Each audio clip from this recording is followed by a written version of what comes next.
গরমের মধ্যে আবার উনুনটাও জ্বালাচ্ছে আজকে। আবার উনুনটা আবার তেড়ে জ্বলে গেল। যখন জ্বলবে না যখন জ্বলবে আবার তেড়ে। যখন বলবো গরমের সময় এখন উনুনে রান্না করছি, আর এখন ক্যামেরা নিয়ে গায়ে গায়ে চলে এসছে, আর খুন্তি পুরো তেতে গেছে আমার। যে মা নেই, আমাকে একাকেই সবকিছু আজকে করতে হবে, তাই জন্যই এত খুব তাড়াতাড়ি করছি। কেন আমাদের আবার কালকে শীতলা পুজো আছে, আবার পান্তা করতে হবে দুপুরবেলা, দিয়ে জল দিয়ে রাখতে হবে, কালকে দুপুরে খাওয়া হবে, রাত্রিরে কিছু করা যাবে না।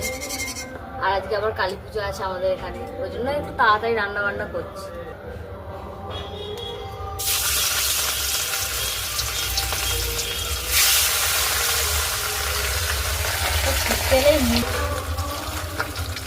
একটা যে হাত দিয়ে নেবো, যদি নাটাটা ধরে ফেলি আবার এক হাত দিয়ে তেল ফেল কিছু নিতে পারবো না।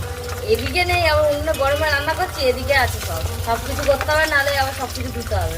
বাপের বাড়িতে তো উনুনেই রান্না করতে, তো আমাকে তখন সেখানে করে জোগাড় করে দিতে, এখানে আমাকে এক্ষুনি মশলা বাটতে যেতে হবে। তো তুমি কি সিনেমার নায়িকা নাকি? বিয়ে করে এসেছো, তোমার 10-5টা চাকর থাকবে সঙ্গে? সত্যি রান্না আমি খুবই কম করি, আজকে নেই তাই আমাকে করতে হবে। বাকি সময় কি করো?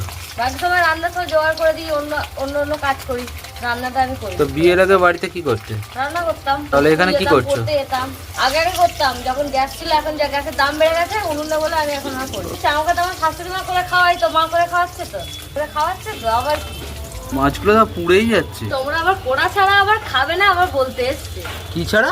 কোড়া করে না মাছ ভাজলে খাবে না। কোড়া?